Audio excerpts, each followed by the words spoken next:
সুপ্রিয় শিক্ষার্থীবৃন্দ, তোমরা যারা এইচএসসি 2021 সালের পরীক্ষার্থী, গত পরশুদিন তোমাদের একটা অ্যাসাইনমেন্ট দিছে। অ্যাসাইনমেন্ট নাম্বার হচ্ছে 5, সপ্তম সপ্তাহ। যে অধ্যায়ের উপর দিছে সেটা হলো কাজ শক্তি ক্ষমতা। তো আমরা বেশি কথা না বলে সরাসরি আমরা অ্যাসাইনমেন্টের ভিতরে চলে যাব। দেখো, তোমাদের অ্যাসাইনমেন্টের ভিতরে একটা আনত তলের কথা বলা হয়েছে। এখানে এসি হচ্ছে আনত তল। এই আনত তলের দৈর্ঘ্যের কথা বলছে আমাদের 5 মিটার, সেটাকে আমি এসি কল কত ধরছি 5 মিটার। শীর্ষবিন্দু থেকে ভূমির দূরত্ব বলা হয়েছে 3 মিটার। আচ্ছা, তারপরে আর যে কথা বলছে, অভিকর্ষ ত্বরণের কথা বলছে 9.78 মিটার পার সেকেন্ড স্কোয়ার। আর যেখানে ঘর্ষণটা কাজ করতেছে সেটা গতীয় ঘর্ষণ গুণাঙ্ক। তো গতীয় ঘর্ষণ, সেই ক্ষেত্রে গতীয় ঘর্ষণ গুণাঙ্ক মিউকে ইকুয়াল 0.2। আর যে কাঠের গুঁড়িটির কথা বলা হয়েছে এম ইকুয়াল 20 কেজি। যে কাঠের গুঁড়িটাকে তোমাকে এখানে নেওয়া হয়েছে তার ব্যাসার্ধ হচ্ছে আর ইকুয়াল 0.25 মিটার। কাঠের গুঁড়িটির দৈর্ঘ্য হলো আমার 1 মিটার। সুপ্রিয় শিক্ষার্থীবৃন্দ, এই কাঠের গুঁড়িটাকে তুমি ওয়ান কাইন্ড অফ একটা নিরেট সিলিন্ডারের সাথে কল্পনা করতে পারো। কার সাথে কল্পনা করতে পারো? নিরেট সিলিন্ডারের সাথে। এখন তোমাকে যে কথাটা বলছে সেটা আমি একটু তোমাকে বোঝানোর চেষ্টা করি। দেখো, এই মার্কারটাকে আপাতত কোন দৃষ্টিকোণ থেকে তুমি এখন কাঠের গুঁড়ি পাবো, সেই মার্কারটা এখানে আছে, তার সাথে একটা রশি বাঁধাই আছে। এখানে থেকে তুমি ওই রশি বা সুতার সাহায্যে টানতেছ। টানার প্রেক্ষাপটে যে কাজটা হবে, কাঠের গুঁড়িটি নিজ অক্ষের সাপেক্ষে ওইভাবে ঘুরতে থাকবে, প্লাস সামনের দিকে যাইতে থাকবে। তার মানে জিনিসটা হচ্ছে কি, দেখো তুমি যে এই কাঠের গুঁড়িটাকে সুতার সাহায্যে তুমি টানতেছ, সেই টানার প্রেক্ষাপটে তার ভিতর একটা এরকম নিজে অক্ষের চারদিকে একটা ঘূর্ণন ক্রিয়েট হচ্ছে, প্লাস সে স্ট্রেট ফরওয়ার্ড চলছে।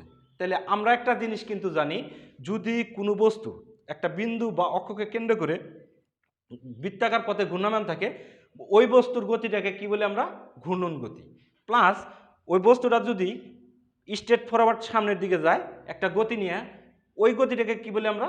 রৈখিক গতি। সুপ্রিয় শিক্ষার্থীবৃন্দ, আমাদের এখানে যে কথাটা বলা হলো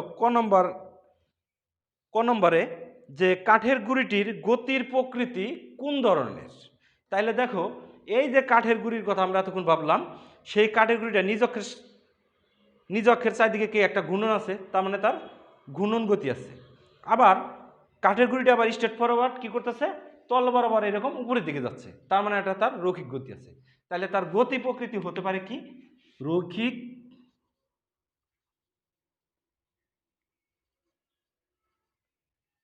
ঘূর্ণন গতি, বা তুমি এটাকে বলতে পারো জটিল গতি। তুমি এটাও বলতে পারো। সুপ্রিয় শিক্ষার্থীবৃন্দ, ঘূর্ণন গতি হলো কোনো একটা বিন্দু বা অক্ষকে কেন্দ্র করে বৃত্তাকার পথে যদি কোনো বস্তুকণা ঘুরতে থাকে, সেই বস্তুকণা গতিকে বলি আমরা কি? সেই বস্তুর গতিকে বলি আমরা ঘূর্ণন গতি। আবার রৈখিক গতিটা হলো কোনো একটা বস্তু বিভিন্ন কণা সমান সময়ে একই দিকে সমান দূরত্ব অতিক্রম করে। কথাটা আমি আবারও বলি, কোনো একটা বস্তুর বিভিন্ন বস্তুকণা সমান সময়ে সমান দূরত্ব অতিক্রম করে একই দিকে, ওই বস্তুর গতিকে আমরা কি বলি? রৈখিক গতি। তাহলে আমরা দেখলাম যে এই কাঠের যে গুঁড়িটা এই নততল থেকে শীর্ষবিন্দুতে নিতে, তার ভিতর দুই ধরনের গতি কাজ করতেছে। একটা হলো রৈখিক গতি, আর একটা হলো ঘূর্ণন গতি বা জটিল গতি। এবার আমরা পরের অংশে যাব। সেই ক্ষেত্রে কি বললো সেটা দেখো। সেই ক্ষেত্রে তোমাকে বলছে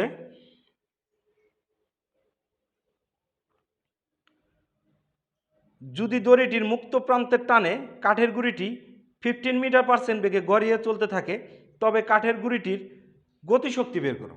সুপ্রিয় শিক্ষার্থীবৃন্দ, তার মানে এই কাঠের গুঁড়িটাকে তুমি দড়ির সাহায্যে তুমি টানতেছো, সেই ক্ষেত্রে কাঠের গুঁড়িটার বেগ হয়েছে কত? 15 মিটার।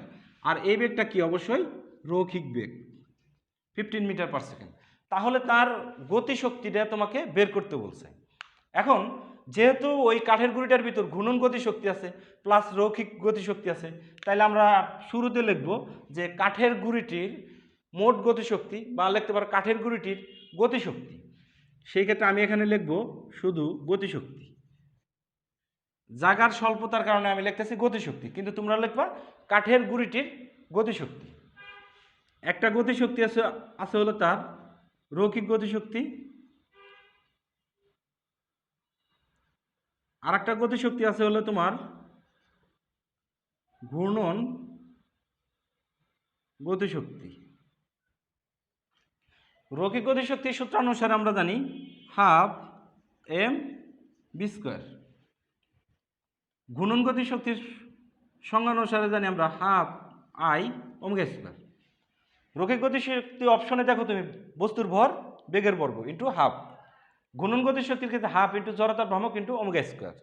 এখন এই আইটা হচ্ছে কি জড়তার ভ্রামক। তাহলে আমি শুরুতে বলছিলাম এই কাঠের গুঁড়িটাকে তুমি কি ভাববা, একটা সিলিন্ডার আকৃতির ভাববা। তাহলে আমি এরকম ভাবলাম একটা সিলিন্ডারের মতো। এখানে দিকে তার দূরত্ব হচ্ছে কত, আর। এটা হলো তার পি, এটা হলো কিউ। তার মানে এই কাঠের গুঁড়িটা পি কিউ অক্ষের সাপেক্ষে মনে করে এরকমভাবে ঘুরতেছে, বা এইভাবে যে কোনো একদিকে হলে হয়। যেহেতু উপরের দিকে ঘুরতেছে তার মানে আমাদের এইভাবে ভাবাটা বেটার। তার মানে কীভাবে ঘুরতেছে, সে এইভাবে ঘুরতেছে। কোন অক্ষের সাপেক্ষে, পি কিউ অক্ষের সাপেক্ষে। অক্ষ থেকে তার পৃষ্ঠ দেশের দূরত্ব হচ্ছে আর। তার মানে সে আর বৃত্ত মেনটেন করতেছে। সুপ্রিয় শিক্ষার্থীবৃন্দ, সেই ক্ষেত্রে আমরা জড়তার ভ্রামক জানি I equal M, I equal half M R square. তার জড়তার ভ্রামক জানি কত, I equal half M R square. তার মানে তার এই জড়তার ভ্রামকের পরিবর্তে আমরা এখানে লিখব I equal half M R square, M V square plus half half M এর স্কোয়ার। এখন আসো এই যে ওমেগা, ওমেগাটাকে কি জানি আমরা, কৌণিক বেগ। সেই ক্ষেত্রে আমরা একটা সূত্র জানি ভি ইকুয়াল ওমেগা। তাহলে ওমেগা ইকুয়াল কত জানি আমরা, ভি বাই আর। তোমরা কিন্তু এগুলো সাইডে লিখে দিবা, ওমেগা ইকুয়াল কত, ভি বাই আর। তার মানে এখানে থেকে আমি লিখতে পারি ভি বাই আর, তার মানে V square by R square. Omega square তার মানে কি হবে, V square by R square.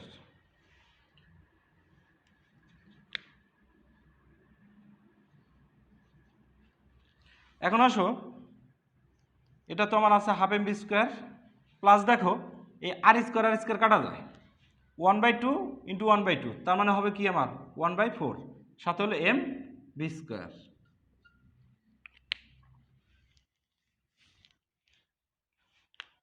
এখানে থেকে আমরা যে কাজটা করব, এম বি স্কোয়ার কমন নিব। তার মানে আমার থাকতেছে 1/2 প্লাস 1/4, সাথে আসতে আসলে আমার এম বি স্কোয়ার। তাহলে এখানে যদি আমি 4 লসাগু করি, উপরে 2 প্লাস 1, তার মানে 3 এম বি স্কোয়ার। এখানে থেকে এখন আমরা মানটা বসে দিই। এম এর মান আছে কত আমার 20, ভি এর মান আছে কত আমার 15। এটাকে এটা গুণ করলে আমার আসতে আছে কত 5। তার মানে আমাদের আসতে আছে 3 ইন্টু 5, 15 বর্গ হলো 225। এখন আমরা দেখি টোটাল যে গতিশক্তি, সেই গতিশক্তিটা কত আসে। 3 ইন্টু 5 ইন্টু আমার আসতেছে হলো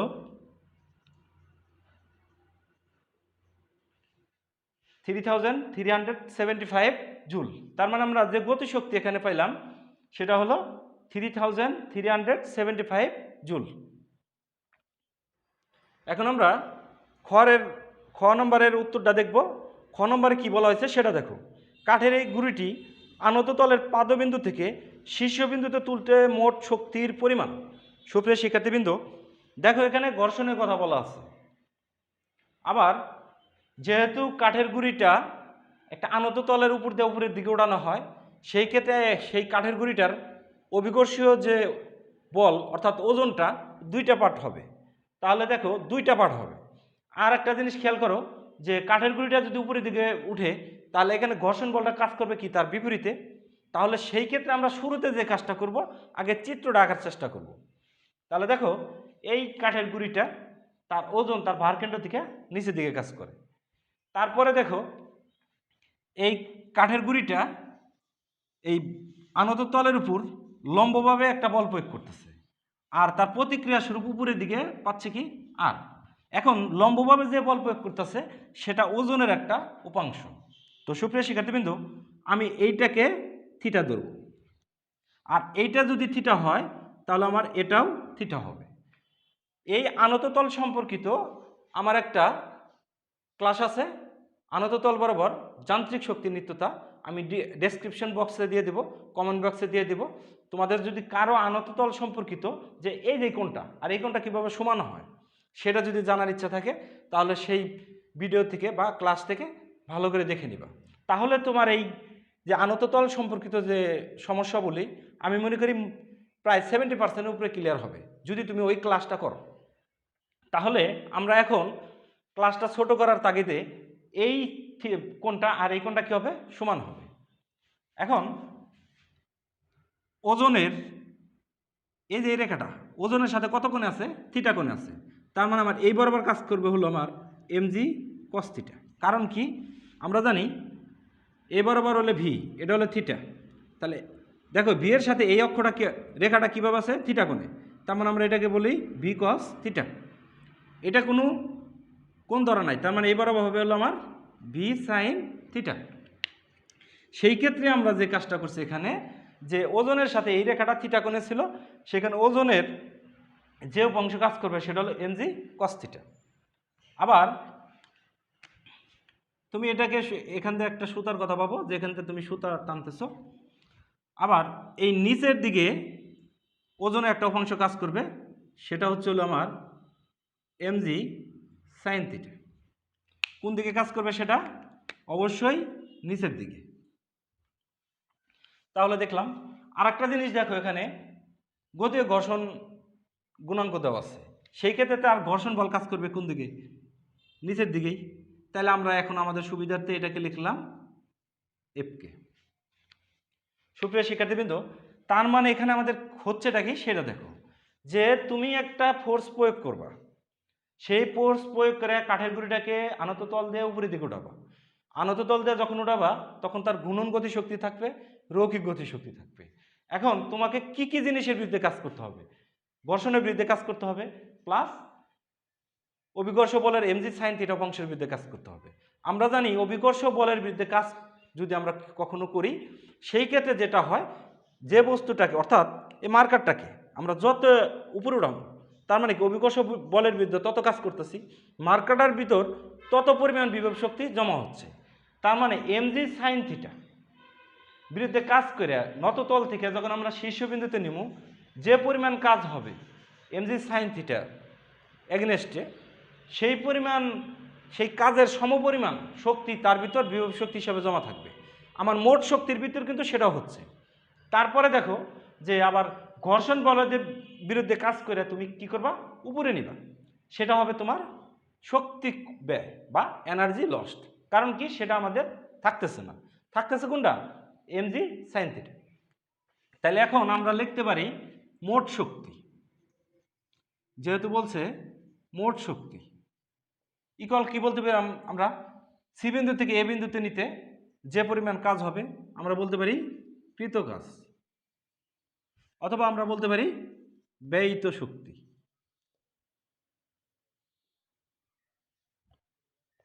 তাহলে দেখো যে মোট শক্তি ইকুয়াল কি পাইছিলাম, কি পাইছি আমরা, কৃত কাজ ইকুয়াল কি পাইলাম আমরা, ব্যয়িত শক্তি। তাহলে দুইটা অপশনের বিরুদ্ধে কাজ করতে হবে, একটা হলো ওজনের mg sin থিটা উপাংশের বিরুদ্ধে, আর একটা হলো ঘর্ষণ বলের বিরুদ্ধে। তাহলে কোথা থেকে কোথায় নিবা, তুমি সি বিন্দু থেকে এ বিন্দুতে নিবা। তাহলে সেই ক্ষেত্রে প্রথমে আমরা লিখলাম mg sin theta dot S, কারণ কাজের সূত্র অনুসারে আমরা জানি F dot S, W equal কত, এফ ডট এস। এফ কত আমার mg sin থিটা, আর সি থেকে এর দূরত্ব এস। এবার আসো পরের অপশনে যাই, একই রকম সি থেকে এতে নিতে হলে ঘর্ষণ বল কত হবে আমার, এফকে। তাহলে আমি লিখলাম এফকে, তারপরে সাথে আছে কত আমাদের এস। এইটাই হবে হলো আমাদের মোট শক্তি। আর এই যে শক্তিটা এটা কিন্তু কাঠের যে গুঁড়িটা তার ভিতর বিভব শক্তি হিসেবে জমা থাকবে।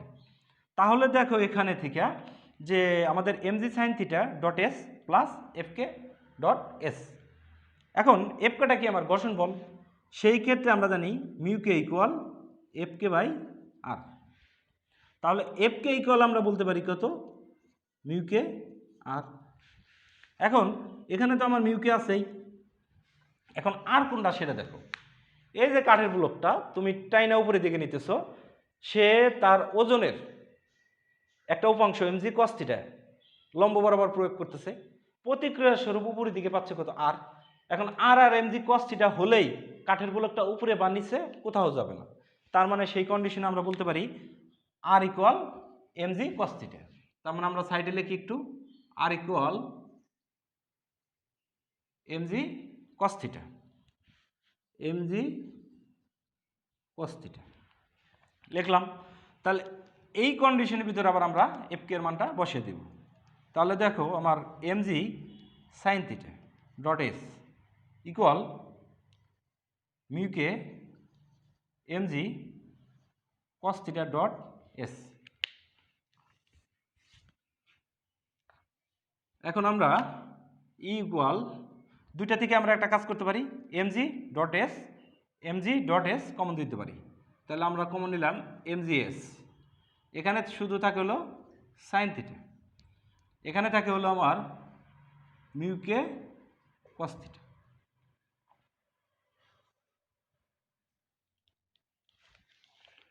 এখন আসো দেখো যে নততলের কথা ভাবা হয়েছে এসি ভূমির সাপেক্ষে সেটা একটা সমকোণী ত্রিভুজ।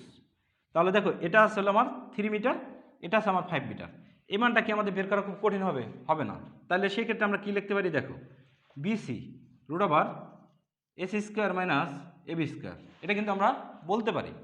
তাহলে দেখো এখানে এসি এর মান কত 5, এবি এর মান কত 3, তার মানে এখানে থেকে পাইলাম আমরা 25 মাইনাস 9, তার মানে রুট ওভার 16 ইকুয়াল কত 4। তার মানে বিসি এর মান কত পাইলাম আমরা 4। আমাদের সুবিধার্থে আমরা যে কাজটা করব এখানে লিখে রাখবো 4 মিটার। সুপ্রিয় শিক্ষার্থীবৃন্দ, এখন আমরা মানগুলো বসে দেব। এম এর মান আসলে আমার 20, জে এর মান আসলে আমার 9.78, সাইন থিটা লম্ব বাই অতিভুজ, এটা যেহেতু আমরা থিটা ধরছি তাহলে এটা কি আমার লম্ব, এটা হলো আমার ভূমি, এটা অতিভুজ। এটা যদি থিটা ধরি এটা লম্ব, এটা ভূমি, এটা অতিভুজ, সাইন থিটা লম্ব বাই অতিভুজ 3/5। তাহলে আমি বলতে পারি 3/5। এবার আসি পরের অপশনে যাই, মিউকে, মিউকের মান আছে কত 0.2। তারপর আছে কি কস থিটা, কস থিটা বলতে কি বুঝি আমরা, কস থিটা হলো ভূমি বাই অতিভুজ, ভূমি বাই অতিভুজ, তার মানে 4/5। তার মানে আমি এখানে দিলাম ইন্টু 4/5। তারপরে দেখো এখানে আমরা এম এর মান বসাইছি, জি এর মান বসাইছি, বাট একটা মান বসে নাই এস। এখন এই এস এর মান কত, এস এর মান 5, সি থেকে এর দূরত্ব 5, সেটাকে আমরা একটা কাজ করব, এটার ভিতর পুশ করে দেব, তাহলে আমাদের সুবিধা হবে। তাহলে আমি দিলাম 5 ইন্টু 3/5, আর এখানে দিলাম 5, এভাবে দিয়ে দিলাম। তাহলে এখন দেখো যে এই 5 কাটা যায়, এই 5 কাটা যায়, আমার এখানে থাকে হলো 20 ইন্টু 9.78, এখানে আছে 3, 0.2 ইন্টু 4, তার মানে 0.8। এখন আমরা ক্যালকুলেশন করে দেখি যে কাঠের গুঁড়িটিকে সি বিন্দু থেকে এ বিন্দুতে নিতে, অর্থাৎ পাদবিন্দু থেকে শীর্ষবিন্দুতে নিতে মোট শক্তির পরিমাণ। তাহলে সেই ক্ষেত্রে মোট শক্তির পরিমাণ 3.8 ইন্টু 20 ইন্টু 9.78 আসতেছে হলো আমাদের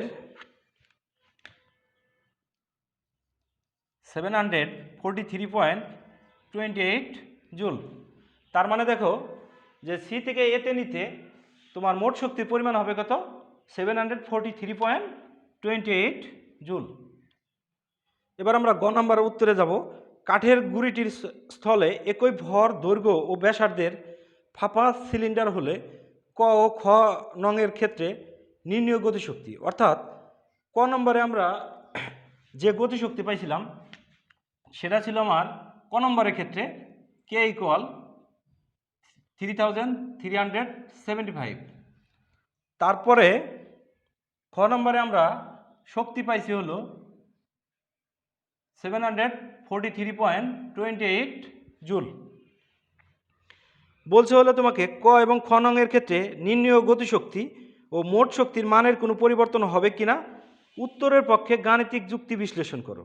তার মানে আগে যে কাঠের গুঁড়িটা তুমি ভাবছিলা সেটা ছিল নিরেট, এখন তোমাকে সেটা একই রকম, ভর চেঞ্জ নাই, ব্যাসার্ধ চেঞ্জ নাই, দৈর্ঘ্য চেঞ্জ নাই, অভিকর্ষ স্তরের মানে পরিবর্তন নাই, মিউকের মানে কোনো পরিবর্তন নাই, কাঠের গুঁড়িটা এবার ফাঁপা।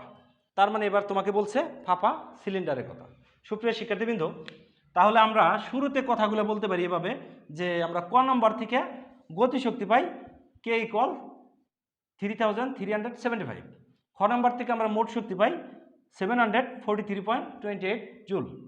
এবার আমরা যদি ওই কাঠের গুঁড়িটা ফাঁপা হয় সেই ক্ষেত্রে, অর্থাৎ ফাঁপা সিলিন্ডার হয় সেই ক্ষেত্রে তুমি এরকমভাবে বলে দিবা, এটা কিন্তু এখন ভিতরটা ফাঁপা।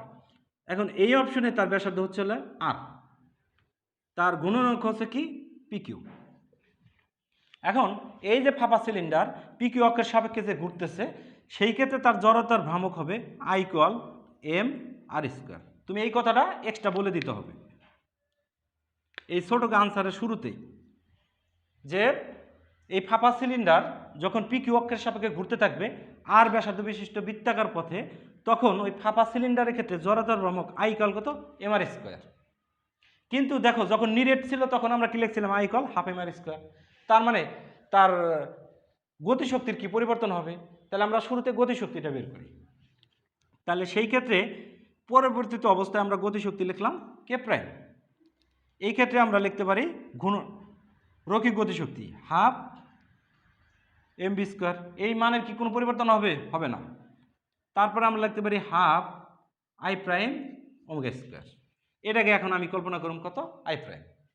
তাহলে দেখো এখানে কি আসতেছে half M V square plus I প্রাইমের পরিবর্তে লিখবো আমরা M R square omega V equal আমরা জানি কত ওমেগা আর, তাহলে ওমেগা ইকুয়াল কত বি বাই আর। তাহলে এখানে বসিয়ে দিলাম V square by R square omega square, তার মানে omega square V square by R square. তাহলে এই ক্ষেত্রে দেখো তোমার এই আর স্কোয়ার কাটা যায়। তাহলে পরিবর্তিত অবস্থায় যখন আমরা একটা ফাঁপা সিলিন্ডারের কথা ভাবতেছি তখন তার গতিশক্তি হচ্ছে half M V square plus half M V square. তাহলে এটা হাফ আর হাফ যোগ করলে আমাদের 1 আসবে। তাহলে কত আসছে আমার এম বি স্কোয়ার। এখন আসলে আমরা মানগুলো বসিয়ে দেই। এম এর মান আসলে আমার 20, বি এর মান আছে কত আমাদের বলছিল 15। তাহলে 15 আগের ব্যাগটাই 15 স্কোয়ার। এই ক্ষেত্রে আমাদের যে মানটা আসে সেটা দেখে আমাদের কত আসে।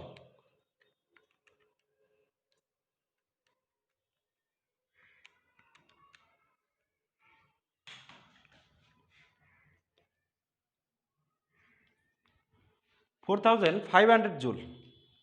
তার মানে দেখো আগে আমরা কি ভাবছিলাম নিরেট একটা কাঠের গুঁড়ি ভাবছিলাম যেটা নিরেট সিলিন্ডারের মতো, সেই ক্ষেত্রে তার গতিশক্তি পাইছিলাম আমরা 3375।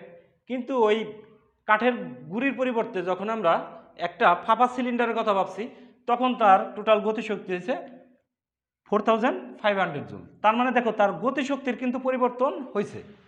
তার কিসের পরিবর্তন হয়েছে? গতিশক্তির পরিবর্তন হয়েছে। এবার আসো পরবর্তী অপশনে যে আমরা যে তার মোট শক্তির কোনো পরিবর্তন হয়েছে কিনা। মোট শক্তি বের করার সময় আমরা লিখছিলাম ইকুয়াল এমজিএইচ অভিকর্ষ বলের বিরুদ্ধে কৃত কাজ MG sine theta dot S plus ঘর্ষণ বল কর্তৃক কৃত কাজ। সেই ক্ষেত্রে আমরা পাইছিলাম MG sine theta dot S, এটা বিরুদ্ধে পাইছিলাম আমরা মিউকে এমজি কস থিটা সাথে কত আমাদের এস।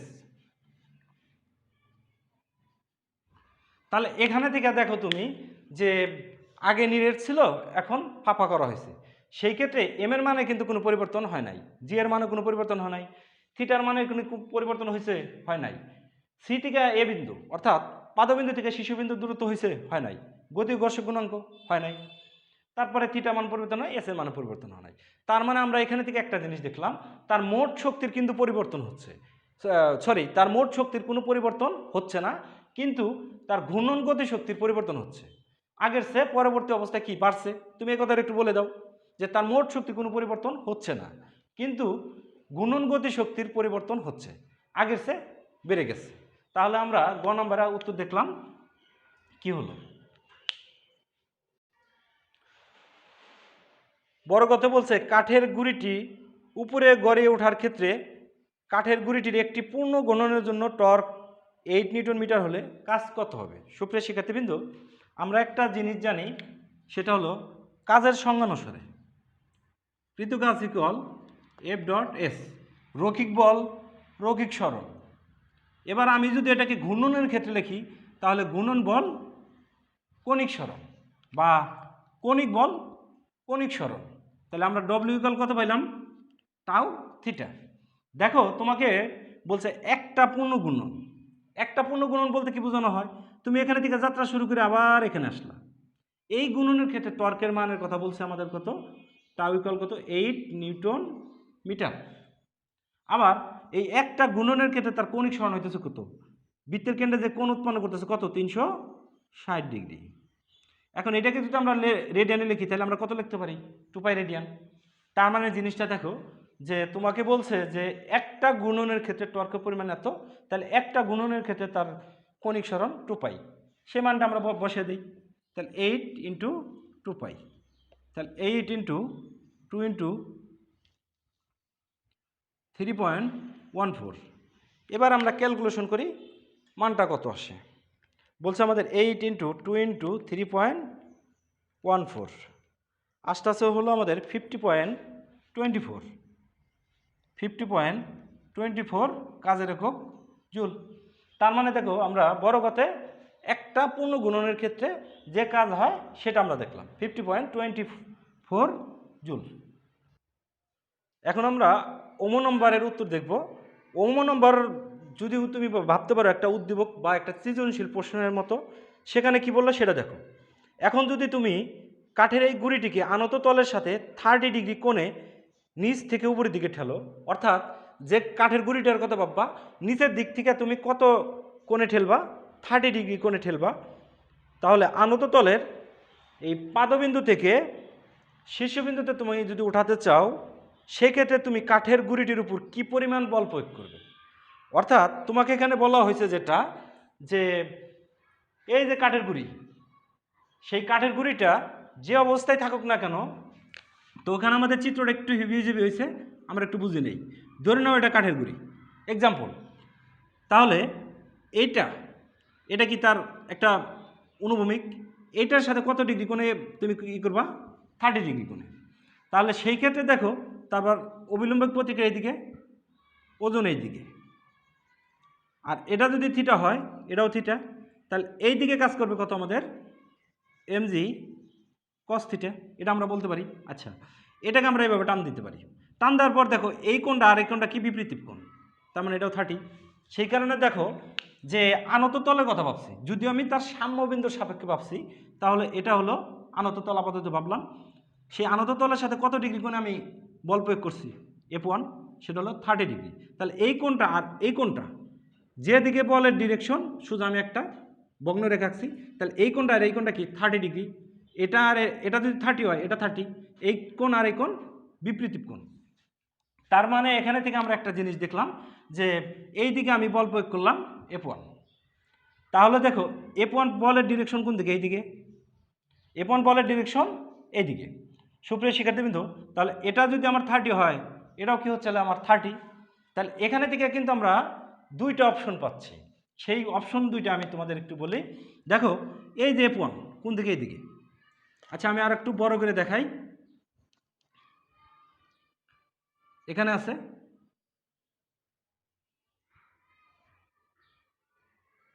এটা হলো আমার থিটা, এটাও আমার থিটা, এটা কি হচ্ছে আমার mg, এটা হচ্ছে আমার mg cos theta.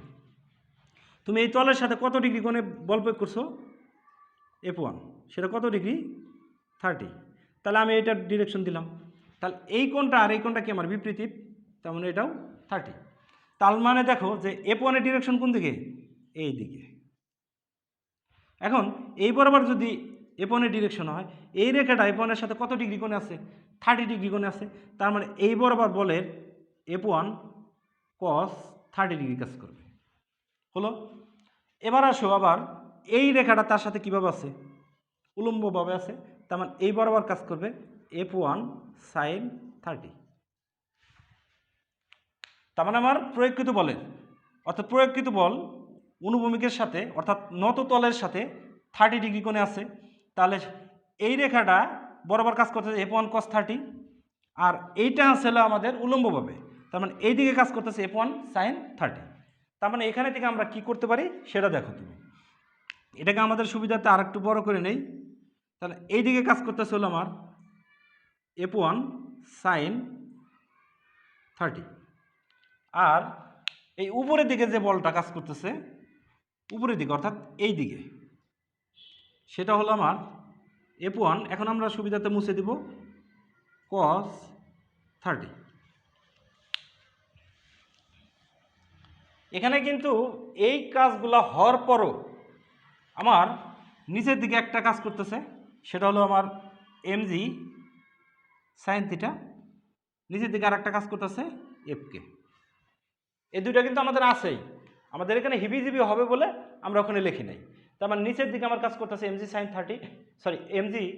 sin theta নিচের দিকে কাজ করতেছে আমার ঘর্ষণ বল তাহলে এই ক্ষেত্রে তোমাকে বলছে যে এই পাদবিন্দু থেকে শীর্ষবিন্দুতে উঠাতে তোমাকে কি পরিমাণ বল প্রয়োগ করতে হবে সুপ্রিয় শিক্ষার্থীবৃন্দ তুমি এখন যে কথাটা বলবা আমি যেভাবে বলি সেভাবে বলবা ধরি F1 বল নততলের সাথে 30 ডিগ্রি কোণে কাঠের গুঁড়িটির উপর প্রয়োগ করার প্রেক্ষাপটে কাঠের গুঁড়িটি সমবেগে উপরের দিকে গতিশীল হয় কি বেগে সমবেগে উপরের দিকে গতিশীল হয় তাহলে এই কন্ডিশন আমাদের গেল এখন আসো আমরা এটাকে দুইটা অ্যাক্সিস কল্পনা করতে পারি সেটা দেখো কিভাবে অ্যাক্সিসটা হয় আমাদের উপরের দিকে কাজ করতেছে আমাদের আর নিচের দিকে হলো আমার mg cos theta F1 sin 30 তাহলে দেখো আমরা এইরকমভাবে এটাকে পাবি x প্রাইম এটাকে পাবি আমরা y এটাকে পাবি আমরা y প্রাইম তাহলে সেই ক্ষেত্রে তুমি একটা জিনিস দেখো এই তলের সাথে এটা কি লম্বভাবে আছে তার মানে এটাকে আমরা ভাবতে পারি কি y অ্যাক্সিস তার মানে প্রথমে আমরা y অক্ষর কথা কল্পনা করব কোন অক্ষর কথা কল্পনা করব y অক্ষ এখন y অক্ষর কথা কল্পনা করলাম তাহলে সামেশন fy ইকুয়াল কত আসবে 0 সামেশন fy ইকুয়াল কত আসবে আমাদের 0 কারণটা কি কাঠের গুঁড়িটা উপরে যাচ্ছে না নিচেও আসতেছে না সেক্ষেত্রে আর এর সমান অবশ্যই এই দুইটা হবে তাহলে আমরা বলতে পারি R equal mg cos theta plus F1 sin 30 তাহলে আর এর মান পাইলাম আমরা এখন আসো পরবর্তী অপশনে যাই x অক্ষ কোনটা হবে আমার এটা হবে নততল বরাবর সেই ক্ষেত্রে আমরা এখন ভাববো হলো x অক্ষ বরাবর সামেশন fx ইকুয়াল 0 কিছুক্ষণ আমি আগেই বলছি যে আমাদের প্রয়োগকৃত বলের কারণে কাঠের গুঁড়িটি উপরের দিকে সমবেগে উঠবে যে কারণে দেখা কি যে উপরের দিকে যে ফোর্স হবে নিচের দিকে একই ফোর্স লব্ধি বল শূন্য তার মানে সেখানে কোনো ত্বরণ নাই তার মানে কাঠের গুঁড়িটি সমবেগে উপরের দিকে উঠতে থাকবে আর আমরা জানি সমবেগের ক্ষেত্রে কি কোনো ত্বরণ থাকে কোনো ত্বরণ থাকে না তার মানে সেখানে নিট ফোর্স শূন্য সেক্ষেত্রে x অক্ষ বরাবর ধরছি আমরা সামেশন fx ইকুয়াল 0 এটা হলো আমাদের x এটা হলো আমার x প্রাইম ওখানে দিকে আমরা একটু আলাদা করি দেখো F1 cos 30 কোন দিকে কাজ করতেছে উপরের দিকে তার মানে আমরা এই দিকে লিখি F1 cos 30 নিচের দিকে কাজ করে কোনটা mg sin থিটা নিচের দিকে আরেকটা কাজ করতেছে ঘর্ষণ বল সেটা হলো আমার fk এই F1 cos 30 আর mg sin theta plus fk যদি সমান হয় তাদের নিট ফোর্স শূন্য সেই কারণে আমি সামেশন fx ইকুয়াল কত লিখছি 0 তার মানে এখানে থেকে আমি কি লিখতে পারি দেখো আমি বলতে পারি F1 cos 30 equal mg sin theta plus F K, এটা আমি বলতে পারি। এখন আমাদের সুবিধার্থে এটাকে আমরা কি করব, মুছে দেব। আমার এখানে কি আছে, এফকে আছে, তাহলে আমরা মিউকে ইকুয়াল কত জানি, এফকে বাই আর।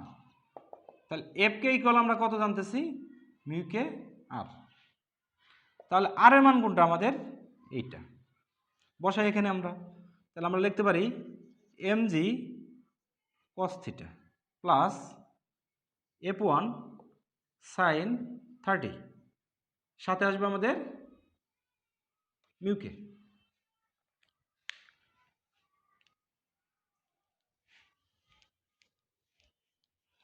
তাহলে দেখো আমরা এফকে এর মান পাইছি mg cos theta plus f1 sin 30 dot mu K, আর f1 cos 30, f1 cos 30 equal mg sin theta plus এফকে।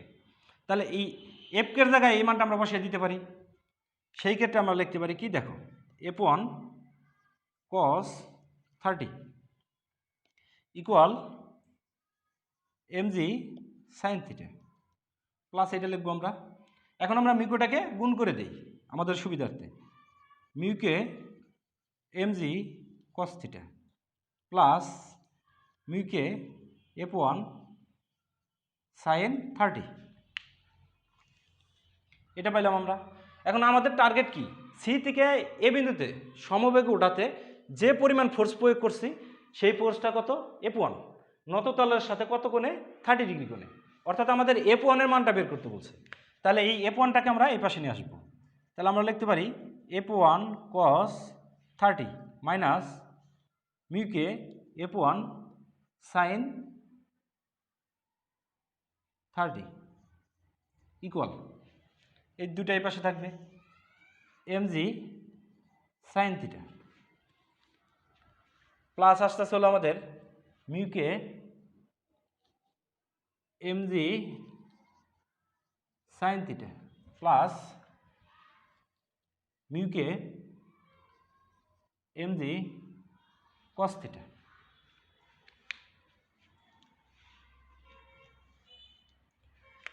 এই জায়গার কথা পাবো তুমি f1 f1 কমন যায়, তাহলে তুমি লিখতে পারো f1 cos 30 মাইনাস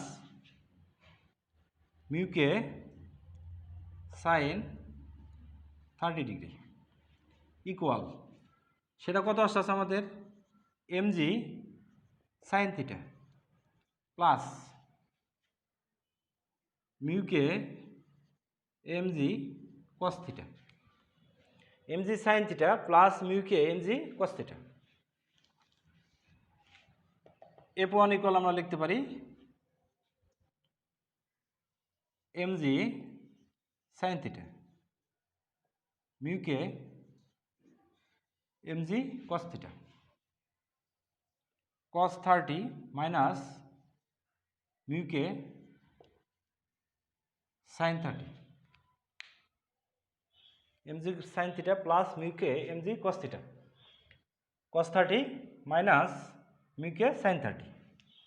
এখন আমরা যদি মানগুলো বসিয়ে দেই আমাদের প্রয়োগকৃত বলের মান আমরা বের করতে পারবো। তাহলে মানগুলো আমরা একটু বসাই। এম এর মান জানি আমরা 20, জি এর মান জানি আমরা 9.78, সাইন থিটা, সাইন থিটার ক্ষেত্রে জানি আমরা কি জানি, লম্ব বাই অতিভুজ, তাহলে 3/5 প্লাস মিউকে আছে কত আমাদের 0.2, তারপরে আসলে আমাদের মিউকের মান 0.2, তারপরে এম এর মান 20, জি এর মান 9.8। এবার আসো কস থিটা, কস থিটা জানি আমি কি জানি, ভূমি বাই অতিভুজ, ভূমি আমরা কত পাইছিলাম 4 পাইছিলাম, তাহলে 4/5, তাহলে আমি এখানে বলতে পারি 4/5 ভূমি বাই অতিভুজ। যদিও ক্যালকুলেশন আমি করতেছি, যদি কোথাও ভুল হয় আশা করি তোমরা ক্ষমা সুন্দর দৃষ্টিতে দেখবে, আর সাথে সাথে অবশ্যই কমেন্ট বক্সে জানিয়ে দেবে। কস এখানে কত আছে আমার 30, তাহলে আমরা কস 30 এখানে লিখে রাখি, কস 30 মাইনাস মিউকের মান আছে কত 0.2 সাইন 30, এইটাকে এখন আমরা একটু ক্যালকুলেশন করব যে f1 এর মান কত আসতে পারে। প্রথমে আমরা পার্ট বাই পার্ট করি, তাহলে আমাদের সুবিধা হবে। এখানে যদি আমরা করি 20 ইন্টু 9.78 ইন্টু আসছে আমাদের 3 ভাগ আসতেছে আমাদের 5। আমাদের এই অংশের জন্য আসতেছে হলো 117.36। এখন আমরা এই অংশটা দেখি 0.2 into 20 into 9.8, 0.2 into 20 into 9.8 into 4 ভাগ 5। তাহলে আসতেছে এখানে আমাদের 31.36। পরে cos 30 ডিগ্রি মান, cos 30 ডিগ্রি মানকে আমরা ধরতে পারি 0.86 মাইনাস 0.2 ইন্টু sin 30 ডিগ্রি মান জানি আমরা 0.5।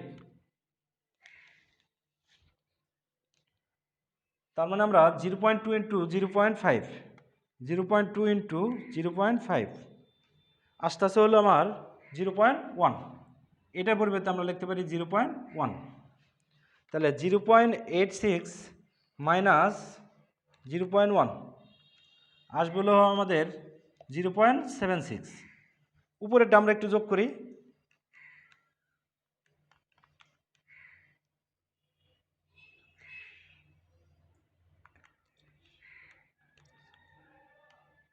উপরে আসতেছে হলো 148.72, 148.72 ভাগ হইতেছিল আমাদের 0.76। আমাদের এখানে যে মানটা পাচ্ছি হলো আমরা 195.68 নিউটন। তার মানে আমরা একটা জিনিস দেখলাম যে কাঠের ব্লকটিকে পাদবিন্দু সি থেকে শীর্ষবিন্দু এতে নিতে এই নততলের সাথে 30 ডিগ্রি কোণে F1 বল প্রয়োগ করছিলাম। সেই F1 বলের মান হচ্ছে হলো আমার 195.68। সুপ্রিয় শিক্ষার্থীবৃন্দ, আমাদের এই ওমো নম্বর কিছুদিন আগে আমরা সমাধান করলাম। এই ওমো নম্বরে আর একটা অপশন দিছে এভাবে উপরে তোলার ক্ষেত্রে। অর্থাৎ প্রথম ক্ষেত্রে তুমি কি করছিলা, এই নততলের সাথে 30 ডিগ্রি কোণে F1 বল প্রয়োগ করছিলা। সেই বল প্রয়োগ করে কাঠের ব্লকটাকে সি বিন্দু থেকে এ বিন্দুতে উঠাইছো, সেই বলের মান বের করছি আমরা। এখন আবার সেকেন্ড অপশনে একটা কথা বলছে, সেটা মনোযোগ সহকারে দেখো। এভাবে উপরে তোলার ক্ষেত্রে, তার মানে কি, এভাবে উপরে তোলার ক্ষেত্রে টানা ও ঠেলার মধ্যে কোনটি সুবিধাজনক তা ব্যাখ্যা করো। তোমরা ভেক্টর অধ্যায়ে লন রুলার ঠেলা অপেক্ষা টানা সহজ সেটা দেখে আসছো, সে ব্যাখ্যাটা কিন্তু এখানে দেওয়া যাবে না। এখন এখানে আমি চিত্র আঁকছি সেই ব্যাখ্যাটা দেওয়ার জন্য। এখানে কিন্তু একটা কথা বলছে এভাবে উপরে তোলার ক্ষেত্রে, তার মানে কি, কিছুক্ষণ আগেই তুমি এই নততলের সাথে 30 ডিগ্রি কোণে F1 বল প্রয়োগ করছিলা। এবারও একই কাজ করতে হবে, টানার ক্ষেত্রেও নততলের সাথে 30 ডিগ্রি কোণে টানতে হবে। তার মানে যখন তুমি ঠেলছিলা F1 বল দিয়া, নততলের সাথে কত ডিগ্রি কোণ ছিল, 30 ডিগ্রি। এখন যখন তুমি টানবা তখন নততলের সাথে কত ডিগ্রি কোণ হবে, অবশ্যই 30 ডিগ্রি। তাহলে সেই ক্ষেত্রে দেখো তুমি যে তুমি এভাবে ভাবতে পারো যে এটা তোমার নততল, এটা কত ডিগ্রি কোণ আছে আমাদের, 30। তাহলে কত পেলাম আমরা, এটাকে আমরা বোঝার সুবিধাতে আরেকটু বড় করে দিই। এটা কত আছে আমাদের, 30। তাহলে তুমি কোন দিকে টানতেছো, এই দিকে, কত বলে, F2 বলে। এবার কি মেজারমেন্ট হয়েছে যে নততলের সাথে 30 ডিগ্রি কোণ। এখন তোমার কাছে মনে হতে পারে স্যার সুতার সাহায্যে আবার 30 ডিগ্রি কোণে আমি কীভাবে টানবো। তুমি এখানে যখন টানছো বসেছিলা, এখন আবার দাঁড়িয়ে গেলা, 30 ডিগ্রি কোণে টানা শুরু করলা। তাহলে দেখো এই দিকে কাজ করতেছো তোমার F2, এটার সাথে সেটা কত কোণ আছে, 30 ডিগ্রি। তার মানে এই বরাবর কাজ করবে হলো আমার F2 cos 30। এখন এই F2 এর সাথে অবিলম্বিক প্রতিক্রিয়া কীভাবে আছে, F2 এটার সাথে কিভাবে আছে, এই দুটার সাথে মধ্যবর্তী কোণ কি, 90। তাহলে এইটার সাথে যদি F2 cos 30 হয়, তাহলে এই বরাবর কাজ করবে কি, F2 sin 30, F2 sin 30। এই ক্ষেত্রে আমরা আবার কি করব, এফ টুর মানটা বের করে দেব।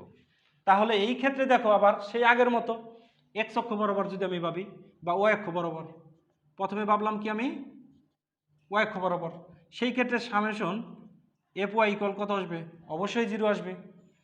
তাহলে দেখো এম জি কস থিটা নিচের দিকে, এফ টু সাইন 30 উপরে আর উপরে, তার মানে দেখো R plus F two sine 30 equal M G cos theta. তাহলে সেই ক্ষেত্রে আমরা বলতে পারি যে R plus F two sine 30 equal M G cos theta. আমাদের দরকার হলে আর এর মান, তাহলে আমরা লিখতে পারি M G cos theta minus F two sine 30।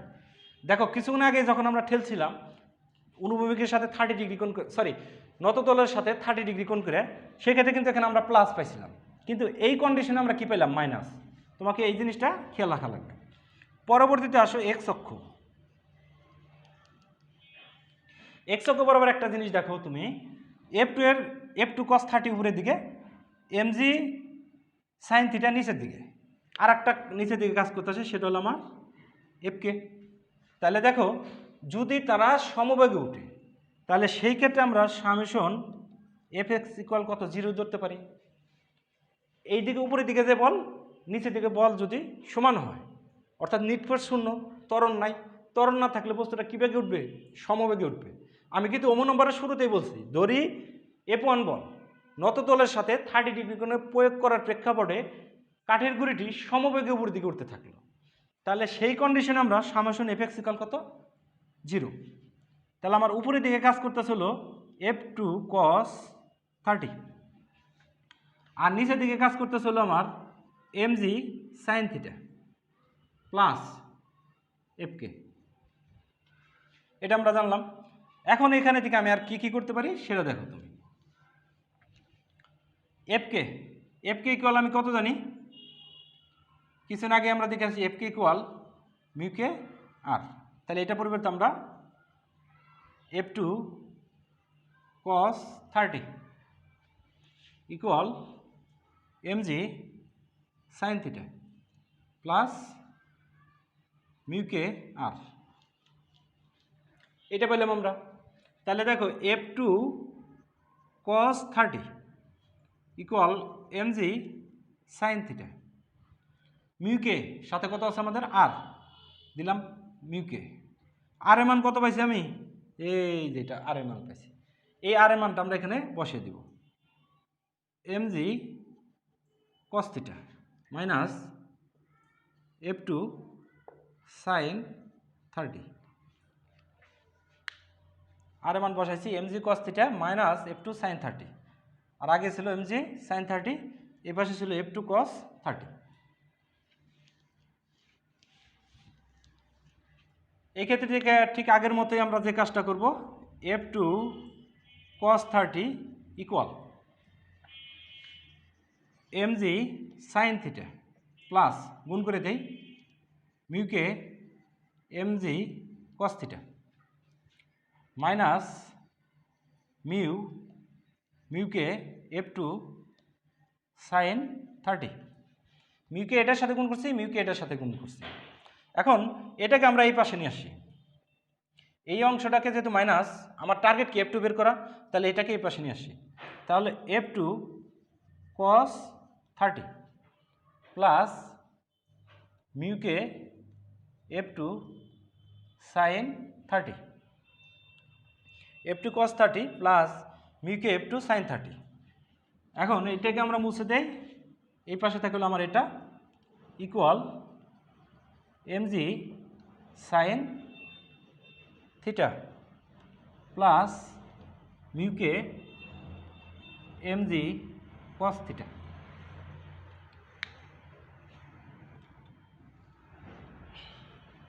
এখানে থেকে একটা জিনিস দেখো, এটার ভিতরে এফ টু আছে, এটার ভিতরে এফ টু আছে, তাহলে আমি একটা কাজ করতে পারি, এফ টু কমন নিতে পারি, এভাবে রাখতে পারি। তাহলে আমার টার্গেট কি এফ টু বের করা, তাহলে এফ টু ইকুয়াল যেটা আসবে হলো আমাদের M G sine theta plus mu K mg cos theta. এখানে আসবে হলো আমাদের cos 30 plus mu K sin 30, mg sin theta plus mu K mg cos theta, cos 30 plus mu K sin 30। এখন আমরা মানটা বসিয়ে দেখি যে কত মান আসে। এম এর মান আসলে আমার 20, জি এর মান হলো 9.78 সাইন থিটা লম্ব বাই অতিভুজ 3/5 আর এটা আমরা জানি কত আমরা 4। মিউকে 0.2, এম এর মান আসলে 20, জি এর মান 9.78 ইন্টু কস থিটা ভূমি বাই অতিভুজ। ভূমি কত আমার 4, অতিভুজ 5, তার মানে আমার 4/5। ক্যালকুলেশনটা তোমরা ভালো করে চেক করবা, কারণ ক্যালকুলেশন হয়তো একসাথে এত কিছু জিনিস মেনটেন করা অনেক কঠিন ব্যাপার। ক্যালকুলেশন হয়তো আমাদের একটু এদিক সেদিক হতে পারে। cos 30 ডিগ্রি মান আমরা জানি 0.86, মিউকের মান কত 0.2, সাইন 30 মানে কত 0.5। দেখো এখন আমরা এই ক্যালকুলেশনগুলো ইয়ার আগেও করছিলাম, আমরা আবার একটু করি কত আসে। 20 ইন্টু 9.78 ইন্টু 3 ভাগ হলো 5। আমার এই মানটা উপরে মানটা আসবে হলো 117.36। পরের অংশটা দেখি 0.2 ইন্টু 20, 0.2 ইন্টু 20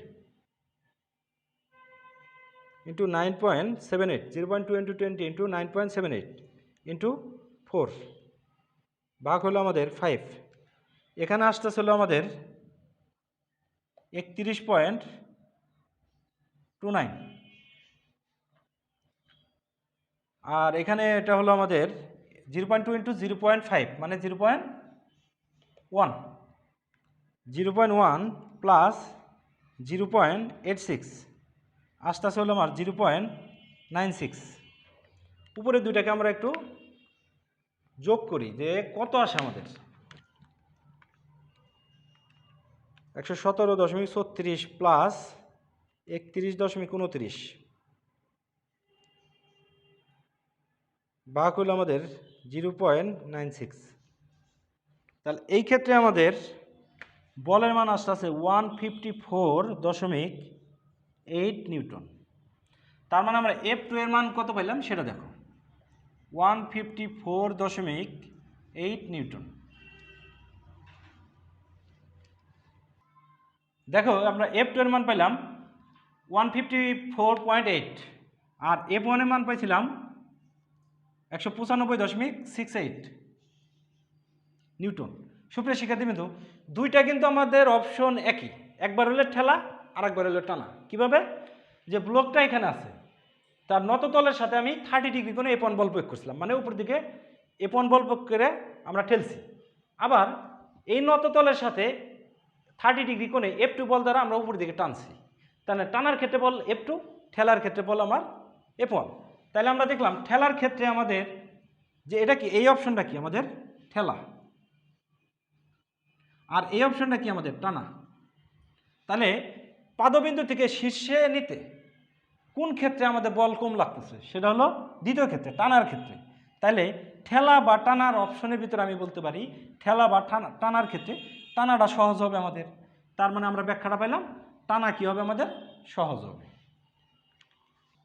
সুপ্রিয় শিক্ষার্থীবৃন্দ, তোমাদের 4 নম্বর কোশ্চেনের ভিতরে বলছে আনত তলের পাদবিন্দু থেকে শীর্ষে উড়ানোর ক্ষেত্রে আনত তলের সাথে 30 ডিগ্রি কোণে নিচ থেকে বল প্রয়োগ করলে, নিচ থেকে যখন আনত তলের সাথে 30 ডিগ্রি কোণে আমরা বল প্রয়োগ করছিলাম, সেই বলের মানটা ছিল F1 ইকুয়াল 195.68 নিউটন।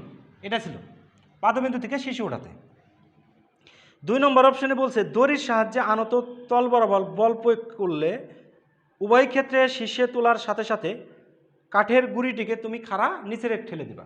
তার মানে কি, একবার আনত তলের সাথে 30 ডিগ্রি কোণে ফোর্স প্রয়োগ করে তুমি এখানে আনছো, আবার কাঠের গুঁড়িটাকে দড়ির সাহায্যে তুমি উপরে আইনা দুইটা অপশনে উপরে আনছো, তারপরে আনার পর কী করছো, এখান থেকে ছেড়ে দিছো, মুক্তভাবে ছেড়ে দিছো।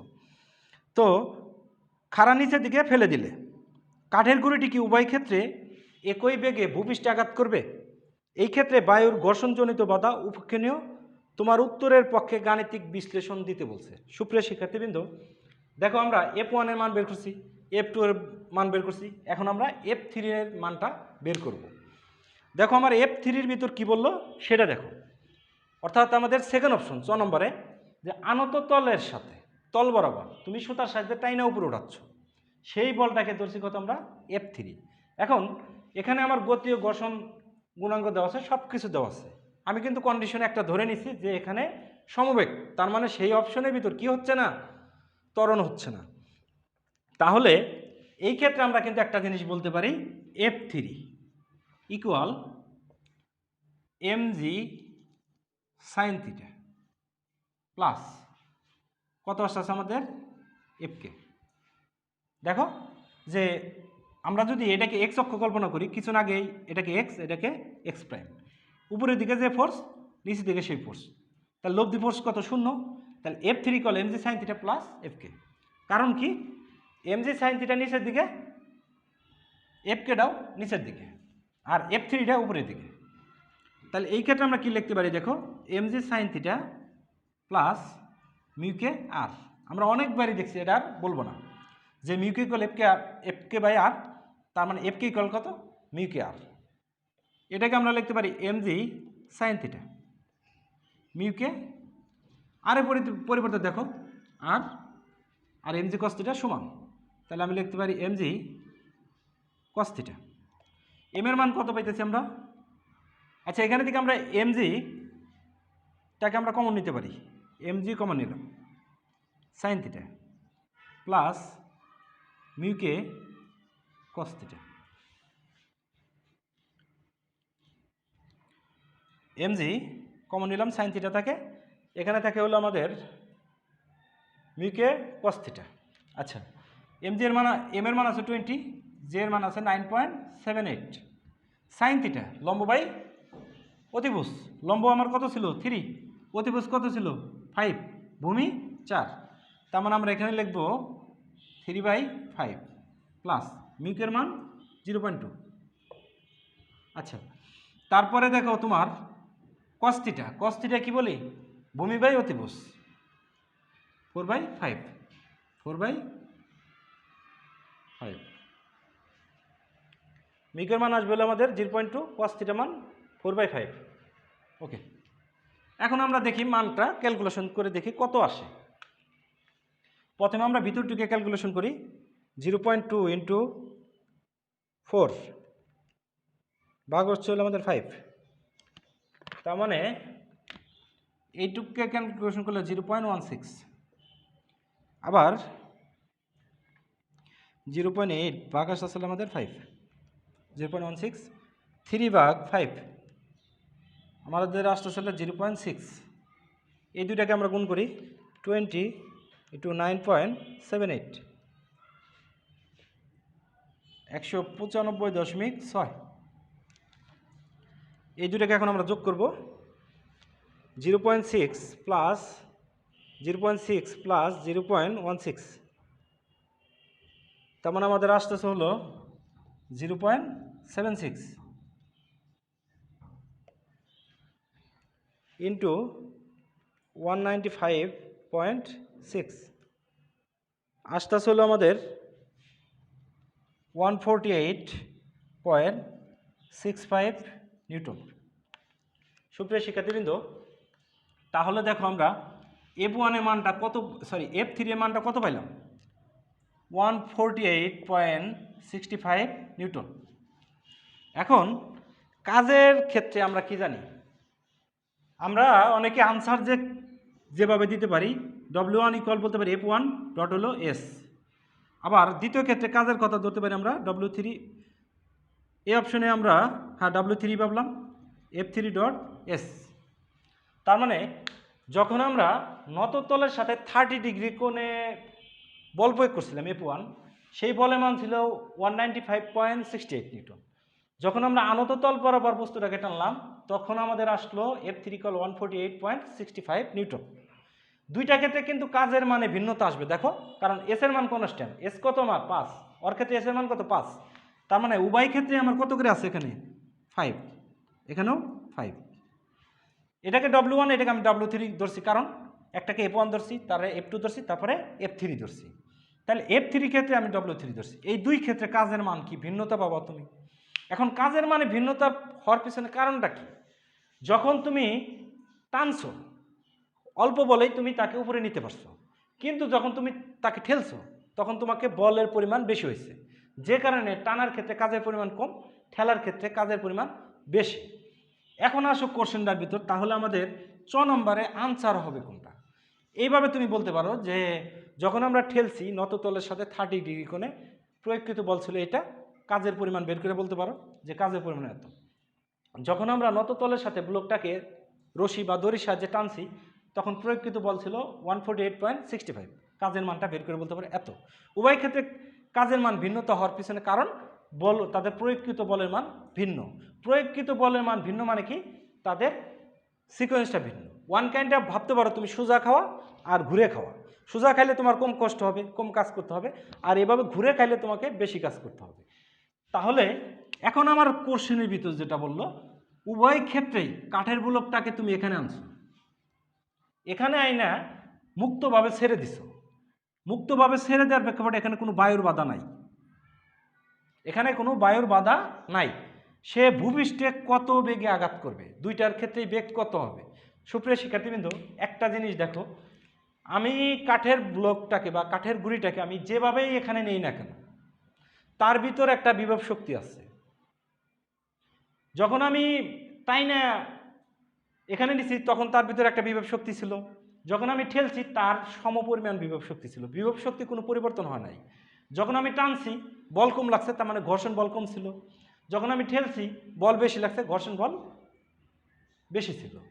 তাহলে দেখো দুইটা অপশনের ভিতর কিন্তু এখানে বিভব শক্তির পরিমাণ সমান, দুইটা অপশনে বিভব শক্তির পরিমাণ সমান। তাহলে এই কন্ডিশনে আমরা আনসার যেটা দিতে পারি সেটা দেখো তুমি,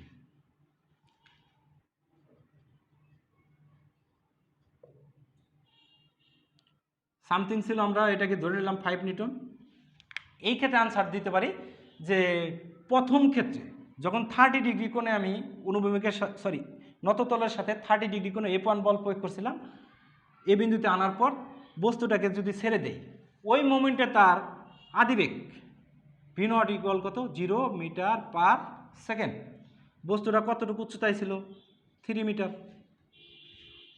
অভিকর্ষ ত্বরণের মান বলছে কত, ওরা 9.78 মিটার পার সেকেন্ড স্কোয়ার। এখন আমরা একটা সূত্র কিন্তু জানি, v স্কোয়ার শেষ বেগ square V0 square plus 2gh।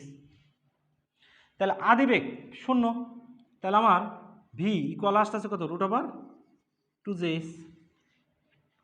এটা কিন্তু দুইটার ক্ষেত্রে হবে, অর্থাৎ যখন তুমি নততলের সাথে 30 ডিগ্রি কোণে এখানে আনছো বল প্রয়োগ করে, অথবা টাইনা এখানে আনছো, উভয় ক্ষেত্রেই ছেড়ে দেওয়ার মোমেন্টে তার বেগ ছিল 0, কতটুকু নিচে পড়বে 3 মিটার। তাহলে এই ভূমিতে পড়ার মুহূর্তে উভয়ের বেগ বের করতে বলছে, তাহলে উভয়ের ক্ষেত্রে v ইকুয়াল কত বলতে পারি আমি √2gh। তার মানে এই কন্ডিশনে দেখো একটা আসতেছে v1 আর v2 ইকুয়াল কত আসতেছে আমার √2gh। উভয়ের ক্ষেত্রে বেগের মান কি হবে আমাদের 2 × 9.78 × 3, 2 × 9.78 × 3, দেখি কত আসে। এই অঙ্কটাই আমরা ভিন্নভাবে করতে পারি, 2 × 9.78 × 3 আনসার আসছে 7.66 metre per second, 7.66 metre per second. তার মানে তুমি একটা জিনিস দেখো যে উভয়ে ভূমিতে এই বেগে আইসা আঘাত করবে। এখন তোমার কাছে মনে হলো যে এটা তোমার কাছে পছন্দ হচ্ছে না, তাহলে তুমি আর একটা আনসার দিতে পারো। কারণটা কি, আমি শুরুতে যে কথাটা বলছিলাম, তুমি যেভাবে আনো না কেন, ঠেলার ক্ষেত্রে ঘর্ষণ বল বেশি হয়, বলের পরিমাণ বেশি লাগে, টানার ক্ষেত্রে ঘর্ষণ বল কম হয়, বলের পরিমাণ কম লাগে। যেভাবে আনো না কেন, কাঠের গুঁড়িটা যখন এখানে থাকবে, তাদের দুই অপশনের ক্ষেত্রে বিভব শক্তি কনস্ট্যান্ট, সেই বিভব শক্তিটাকে কি জানি আমরা mgh। দুইটা অপশনে কিন্তু বিভব শক্তি ছিল কি mgh। যখন সে মুক্তভাবে পড়তে দিবা ভূমিতে এসে সমস্ত শক্তিটা কী হবে গতিশক্তি, তার মানে বলতে পারি আমরা half M V square. M কাটলাম, ভি কল দেখো 2gh। দুইটা অপশনেই, কারণ বিভব শক্তি গতিশক্তি, কারণ ভরের কিন্তু কোনো পরিবর্তন হয় নাই, সেক্ষেত্রে একটা V1 ধরো আর একটা V2 ধরো, একই মান পাচ্ছ তুমি। কত পাবা তুমি? 7.66। সুপ্রিয় শিক্ষার্থীবৃন্দ, আমরা ক্লাসটা দেখলাম। তো আমাদের কারো যদি কোনো প্রবলেম হয় সেটা অবশ্যই তোমরা কমেন্টস করে জানাবা, আর কমেন্টস করে আপডেট থাকবা। আর একটা জিনিস, নততল সম্পর্কিত আমার একটা ক্লাস আছে, আমি ডেসক্রিপশন বক্সে সেটা দিয়ে দেবো। সেখান থেকে তুমি যদি নততল সম্পর্কিত যান্ত্রিক শক্তি নৃত্যটা দেখে নাও, তাহলে এই নততলের প্রায় 60 থেকে 70% তোমার কনসেপ্ট ক্লিয়ার হবে। আশা করি তোমরা ভালো থাকবে। আল্লাহ হাফেজ।